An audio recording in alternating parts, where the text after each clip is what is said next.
Kalau kita coba merangkum apa yang sudah dibahas di segmen video sebelumnya, segmen-segmen video sebelumnya kita sudah menunjukkan hubungan antara model perhitungan untuk kedalaman batimetri heat flow terhadap data observasi ditunjukkan dengan dot plot, sedangkan perhitungan dalam bentuk garis lurus dan juga garis putus-putus. Kemudian struktur thermal atau struktur panas ditunjukkan modelnya sebagai distribusi temperatur dari desain model yang dijelaskan dalam beberapa segmen, baik untuk half space model maupun untuk plate model. Demikian juga untuk persamaannya juga sudah ditunjukkan. Nah, dari sini kita mencoba merangkum dan mengambil berkaitan dengan informasi yang sudah dilakukan oleh beberapa peneliti sebelumnya. Berkaitan dengan struktur panas atau thermal structure of the oceanic lithosphere, di sini ditunjukkan berkaitan dengan diagram skematik dari litosfer samudra, oceanic lithosphere. Ini ditunjukkan kurang lebih ya, ada pembagian berdasarkan model yang dibuat, baik secara vertikal maupun di bagian horizontal dari lempeng litosfer kita. Di bagian bawah dari batas lapisan mechanical atau mechanical boundary layer, berarti bagian bawahnya ini merupakan isotherm atau isothermal, dipilih untuk merepresentasikan transisi antara kelakuan material yang rigid di bagian atas dan material yang relatif lebih viskos.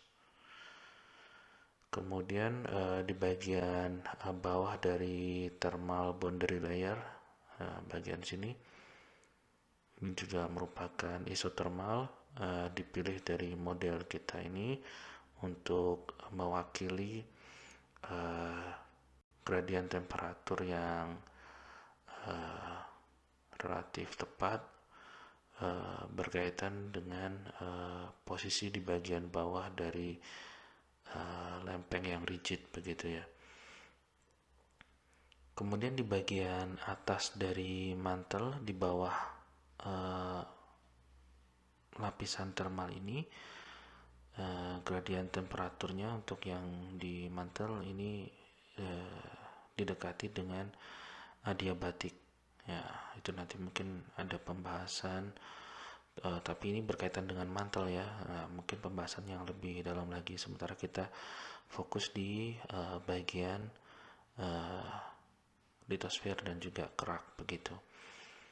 Nah, pada umur litosfer sekitar 60-70 juta tahun atau 65 juta tahun, kurang lebih ada di bagian sini. Ini terdapat batas yang relatif tidak stabil. Nah, biasanya ini dijelaskan juga berkaitan dengan aktivitas di mantel, di mana di situ terdapat skala kecil dari konveksi di mantel, dan di situ mungkin penjelasannya akan